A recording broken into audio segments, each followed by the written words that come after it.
Hey guys, welcome to Herding Little Cows to the Glory of God. This morning's just a quick video, and as you can see, I haven't even got my hair done and all that stuff.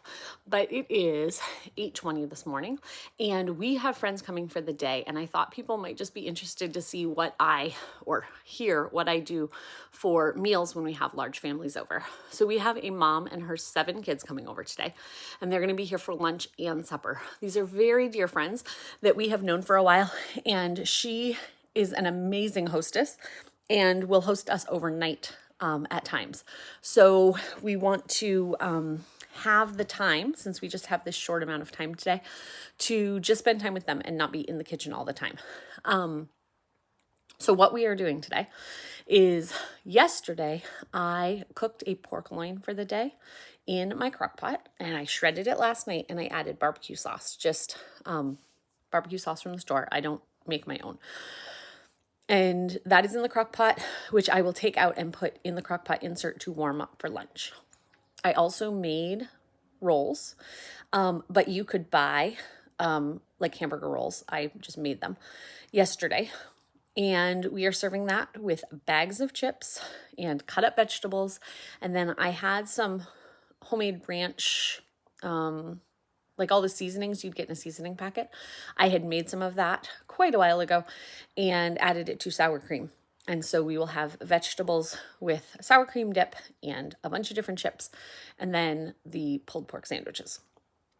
So all of that work is done. I'm trying to think if there's anything else I have to do for lunch, but I think lunch is totally done. Supper tonight, we're doing tacos. So when it gets later in the day, all I have to do is throw on a pot of rice. I have to put beans in my Instant Pot and cook up some ground turkey. I'm probably actually going to cook up the ground turkey before they get here, but we're about to sit down for Bible, so I'm going to do that after Bible. And then I already cut up the lettuce for that. I have tomatoes. I didn't want to cut those up early.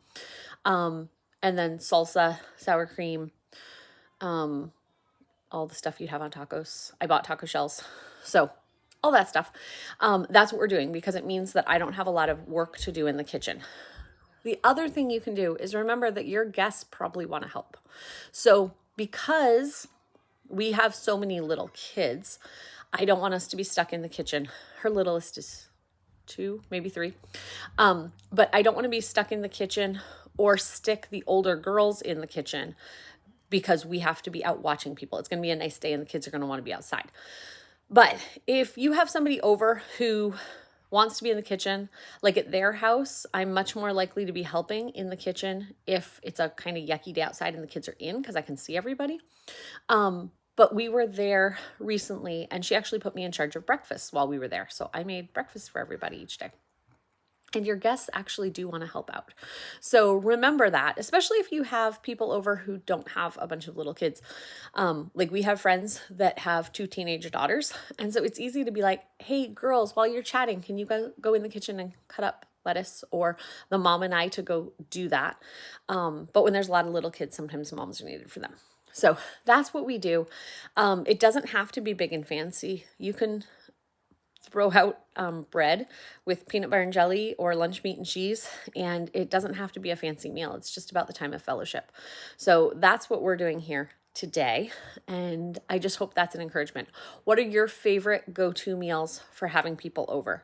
And do you like to prep things ahead of time? If you make these like go-to meals ahead of time, how do you do that?